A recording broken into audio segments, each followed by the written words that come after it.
proposition, non pas à Abyssal, Pierson ou autre, mais à la société sous-traitante, du chèque qui va permettre de régler cette affaire.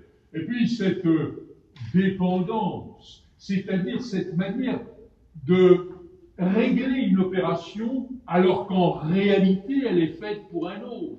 Être l'ombre, être le bras, être la marionnette de l'autre.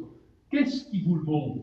Pas certaines déclarations qui ne sont pas les siennes. Et c'est là que c'est intéressant. Monsieur Hédon va dire qu'il lui est arrivé parfois pour opposer à Diawara des échanges d'espèces contre des chèques. Et qu'à ce moment-là, il répétait quoi? Il répondait quoi? Diawara disait, mais je ne peux pas, mon patron n'est pas là. Ah bon? C'est-à-dire qu'en réalité, Diawara, le bras, l'exécuteur, se trouvait tout à coup dépourvu du cerveau qui prenait la décision. Alors, soyons clairs, je ne veux pas dissimuler qu'il y a eu dans ce comportement le souci de son avantage personnel. Mais j'ai dit il y a un instant qu'il ne pouvait pas, au passage, se servir une quelconque commission sur le montant des espèces. Mais il y avait, bien sûr, les salaires qui lui étaient versés chez la masse, les salaires qui lui étaient versés chez les sous-traitants.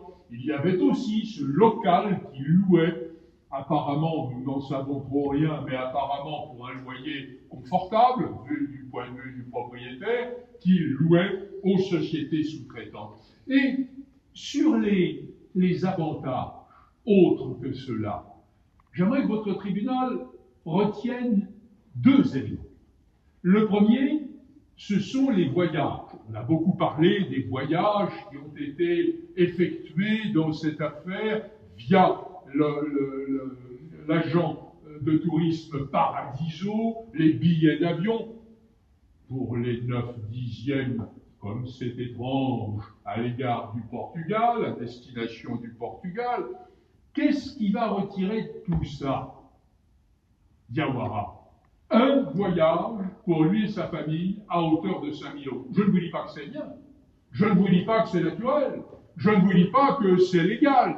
Je vous dis qu'il y a lieu de comparer les 5 000 € de ce voyage aux 200, si ma mémoire est bonne, 96 000 € de voyages globalement considérés qui ont transité par la société Paradiso.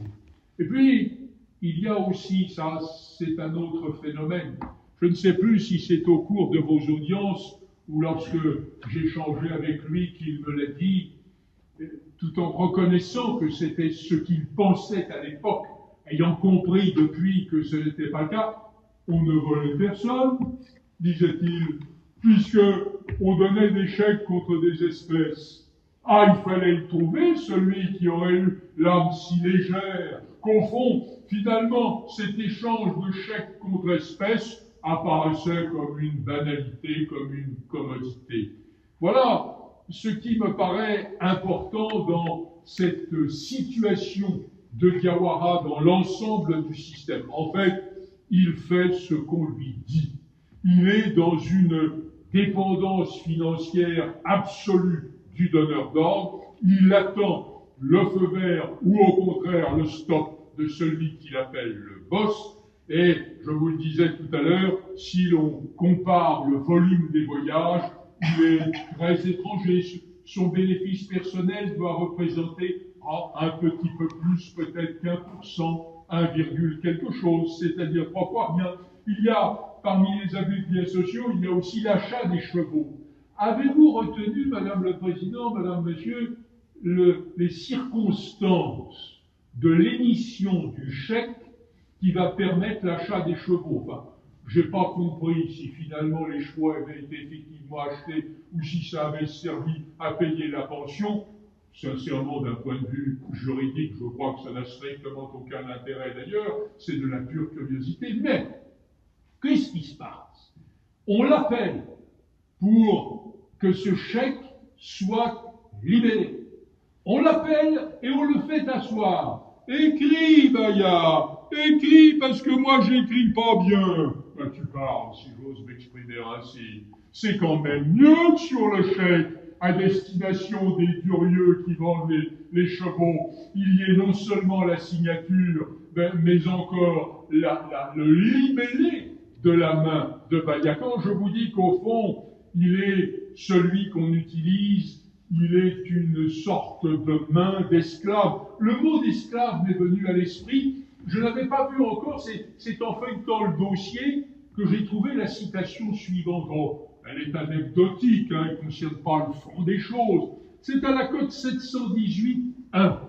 Un certain Lourenço, ou Lourenco, je ne sais pas comment on prononce, qui est un employé de la société Lamas, en tout cas, dans la vérité des faits, peut-être est-il officiellement salarié d'une autre structure, peu importe,